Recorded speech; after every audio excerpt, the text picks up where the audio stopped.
Hello students and friends, welcome to my channel. Today I am going to teach you the conservation of forest and wildlife. In previous chapter, I had teach you that what are the conservation of forest and wildlife, why we conservation our forest and wildlife. Today I am going to teach about what are the steps taken by the government to conservation our forest and wild life. Okay, हमको बचाना बहुत ज़रूरी है. तो ये government का भी step, government ने बहुत सारे स्टेप्स लिए हैं. तो today we are discuss about that कि what are the steps taken by the government. हमको तो लेना ही है. Peoples are also doing a good job for having the conservation of forest and wildlife. But government ने भी लिया, तो today we are teaching about that. Okay, first is preserve. What are the steps taken by the government? Okay, number one is preserves ecological of diversity and our life support system like water, air and soil. हमको सबसे पहले क्या करना है, ecological diversity है और एवं जो हमारी जो लाइफ सपोर्ट सिस्टम है. We all know that the life support systems are water, soil and air. हमको पता है कि हमारे जो जीवनचर्या है वो किससे चलती है. जो सपोर्ट सिस्टम क्या है, वो है वाटर, एयर एंड सॉइल. तो ये तीन जो चीज़ें, थ्री मेन सिस्टम जो है जो हमको चाहिए. So we can not pollute our water, our air and our soil. Okay, तो so first is ecological diversity को हमको बचाना है और हमारे जो सपोर्ट सिस्टम जो कि है वाटर, सॉइल एंड एयर, उसको भी हमको बचाना. ओके, अच्छा, नंबर टू है preserve the genetic diversity of plants and animal for the better growth of species and breeding. हमारी जो जेनेटिक डाइवर्सिटी करना है किस में, प्लांट्स और एनिमल्स में. उसमें क्या जेनेटिक परिवर्तन करना है जिससे कि क्या हो, the growth, better growth of species and breeding. Breeding के जरिए हमारी जो स्पीसीज, हमारी जो जाति हैं जो प्लांट्स एवं एनिमल्स में है, इसको और हाइब्रिड करना है, इसकी जाति, इसके स्पीसीज को और भी बड़ा करना है. तो हमको क्या करना है कि जेनेटिक डाइवर्सिटी करना है. ठीक है. Okay, number three is Indian wild life protection act implemented in 1972. 1972 में Indian wild life protection act जारी किया गया है, जो कि हमारे गवर्नमेंट इंडियन गवर्नमेंट ने किया है. तो टू प्रोटेक्ट अवर इंडेंजर्ड, इसको इंडेंजर्ड जो स्पीसीज है, एनिमल्स है, प्लांट्स, उनको प्रोटेक्ट करने के लिए. ठीक है. तो स्पीसीज को, जैसे for example the national parks and the sanctuaries. National park तैयार किया, सेंचुरीज मतलब अभयारण्य जो कहते हैं, उसको तैयार किया गया. तो to protect our endanger species, animals हो सकते हैं, प्लांट्स होते हैं, लेकिन ज़्यादातर एनिमल्स जो कि इंडेंजर्ड हैं, जो कि जिनकी संख्या दिन दिन पॉपुलेशन कम हो रही है, तो उसके लिए हमारी गवर्नमेंट ने क्या किया, नेशनल पार्क्स एंड सेंचुरीज बनाया. ठीक है. Number four is specific projects for tiger. Specially कुछ स्पीसीज़ हैं जो कि रियली में बहुत डेंजर जोन में है, या फिर उनकी पॉपुलेशन बहुत ही दिन दिन कम हो जा रही है. तो हमारे जो कुछ ऐसे हैं स्पीसीज़ हैं लाइक टाइगर प्रोजेक्ट. ये टाइगर बहुत इंपॉर्टेंट, क्योंकि टाइगर ऐसा हो रहा है कि आज से अगर हम लोग आज से 10 साल पहले या 20 साल पहले देखें तो टाइगर्स की संख्या बहुत थी, लेकिन अभी धीरे धीरे बहुत कम हो जा रही है. टाइगर को मारा जा रहा है. तो like tiger and the Kashmir stage और हंगल. कश्मीर स्टेज हंगल, ये स्टेज जो हंगल है, ये एक प्रकार का हरिण है, डियर है, जो कि कश्मीर में ही पाया जाता है, बहुत ही सुंदर होता है. तो इसका भी शिकार बहुत बहुत हो रहा है. तो ये भी एक स्पेसिफिक प्रोजेक्ट्स फॉर टाइगर और कश्मीर, ये जो दो स्पीसीज है, ये बहुत ही इनकी संख्या कम हो जाएगी. तो इनके लिए भी एक प्रोजेक्ट तैयार किया जाए, जाके इनके लिए सिर्फ ये अपने ही एरिया में आराम से विचरण कर सके. Okay. Number five is full और partial protection.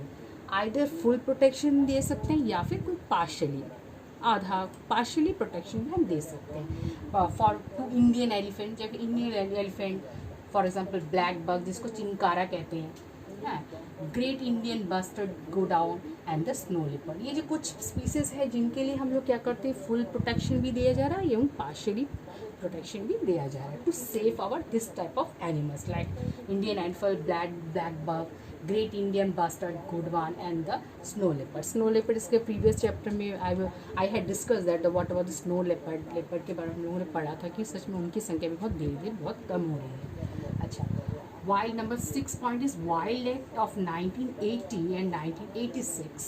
Several hundred butterflies, moth, beetles and one dragonfly have been added to the list of protected species. कुछ ऐसे स्पीसीज फॉर एग्जांपल ये इंसेक्ट्स में हैं जो कि रियली वो प्रोटेक्टेड स्पीसीज में अब आ चुके हैं, वो सच में अब प्रोटेक्ट हो चुके हैं कि इनकी संख्या ठीक ठाक है और ये प्रोटेक्टेड स्पीसीज में आती है, ये इंडेंजर्ड में नहीं है।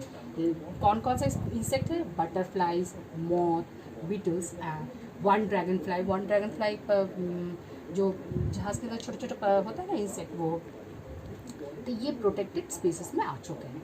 तो ये बहुत अच्छी बात है। ओके, नंबर 8 पॉइंट है, in 1991 for the first time plants were added to the 6 species जो होते हैं इसमें प्लांट्स को भी ऐड कर लिया गया है, क्योंकि प्लांट्स भी वो हैं कि ये भी एक फूड चेन का हिस्सा है। प्लांट को भी एक एनिमल्स, ह्यूमन बींग, हर एक चीज़ के लिए, जैसे आप जो भी बायोटिक चीज़ के बारे में अगर सोचते तो प्लांट भी उसमें आना चाहिए, इसको 6 स्पीसीज में शामिल कर लिया गया। ठीक है, added to the list with the 6 species के बारे में मैं आपको फर्दर वीडियो में पढ़ाऊंगी। ठीक है, अच्छा, what about the forest area? ये तो एनिमल्स के बारे में हो गया, तो what about the forest area? तो फॉरेस्ट एरिया को भी हमको कंजर्वेशन में लाना है। ठीक है, तो ये भी हमारे गवर्नमेंट ने बहुत सारे स्टेप लिए हैं, उसमें से कुछ मेजर स्टेप हैं जो मैं आज तुमको पढ़ा रही हूँ। ठीक है, number 1 is reserved forest in forest that is more than 50% regarded as the most valuable as far as the conservation of forest and wildlife resources are concerned। इसमें से कम 50% ऐसे लैंड रखा जाए या फॉरेस्ट रखा जाए वैल्यूबल हो जिसमें वाइल्ड लाइफ और जो फॉरेस्ट है वो संरक्षण हो, सुरक्षित रहे, नष्ट ना हो, उनकी चोरी ना हो। ठीक है, तो ये है। इसमें क्या परमानेंट फॉरेस्ट स्टेट बनाया जाए, ऐसे कुछ फॉरेस्ट स्टेट बनाए जो कि परमानेंट है, उसके काटे ना किसी भी कारण पे, बस उस एरिया को काटा ना जाए, तो इस परमानेंट फॉरेस्ट स्टेट भी बनाया है। ठीक है, अच्छा, नंबर 2 पॉइंट है प्रोटेक्ट फॉरेस्ट। इससे प्रीवियस चैप्टर में पढ़ा था, तो ये आज भी है कि प्रोटेक्ट फॉरेस्ट हम कैसे करेंगे। Almost 1/3 of the total forest area and this is protected from any further depletion.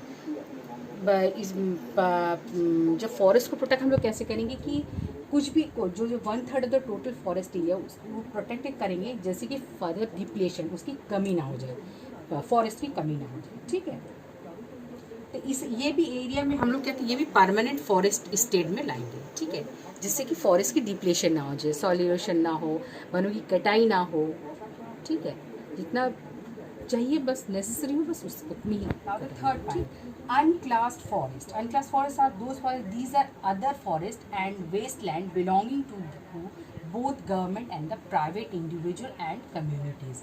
ये जो unclassed forest ऐसे होते हैं कि जो कि गवर्नमेंट के लिए भी होते हैं, वेस्ट लैंड जो कि फॉर गवर्नमेंट और इंडिविजुअल प्राइवेट प्रॉपर्टी भी हो सकती है या फिर किसी कम्युनिटी की भी प्रॉपर्टी हो सकती है, लेकिन उसको भी हमको कंजर्वेशन में लाना पड़ेगा। ठीक है, जैसे कि वो वेस्ट लैंड भी नष्ट ना हो, उसे भी हम यूज़ में ला सकें फॉर कल्टीवेशन, फॉर फॉरेस्ट, कुछ भी करके जिससे कि वो भी हरा भरा वेजिटेशन हो सके। ठीक है, ओके, नंबर 4 पॉइंट है एमपी में हम लोग क्या करेंगे 75% फॉरेस्ट एज परमानेंट फॉरेस्ट। ये हमने पढ़ लिया कि 75% हम लोगों को फॉरेस्ट एरिया में कन्वर्ट करना पड़ेगा, जैसे कि फॉरेस्ट बचे रहे तो नेचुरल सी बात है कि forest wild life every conservation में आ जाएंगे, प्रोटेक्ट रहेंगे। ठीक है, कुछ अब कुछ स्टेट ले लेते हैं जैसे Bihar, Haryana, Punjab, Himachal Pradesh, Orissa and Rajasthan are protected area. ये प्रोटेक्टेड एरिया में हमारी इंडियन गवर्नमेंट ने दे दिया, ये जो स्टेट्स हैं ये फॉरेस्ट के लिए प्रोटेक्टेड एरिया में आ चुके हैं। ठीक है, अच्छा, JNK माने Jammu and Kashmir, Arunachal Pradesh, Uttarakhand, Kerala, Tamil Nadu, West Bengal and Maharashtra are reserve for wildlife sanctuary. ठीक है, तो ये कुछ स्टेट है जिसमें हम लोगों ने वाइल्ड लाइफ को रिजर्व करके रखा है, तो ये भी प्रोटेक्शन एरिया में आ चुके हैं।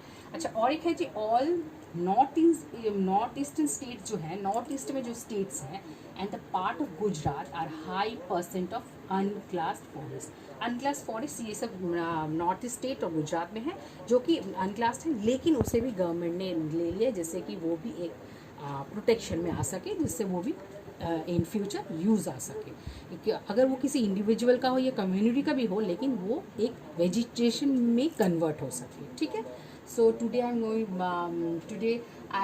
teaching about the conservation of forest and wildlife. If you have question regarding this chapter, regarding this topic, you may ask, and comment में. Thanks for watching my video. Please like, comment and share. Okay, bye bye. Thank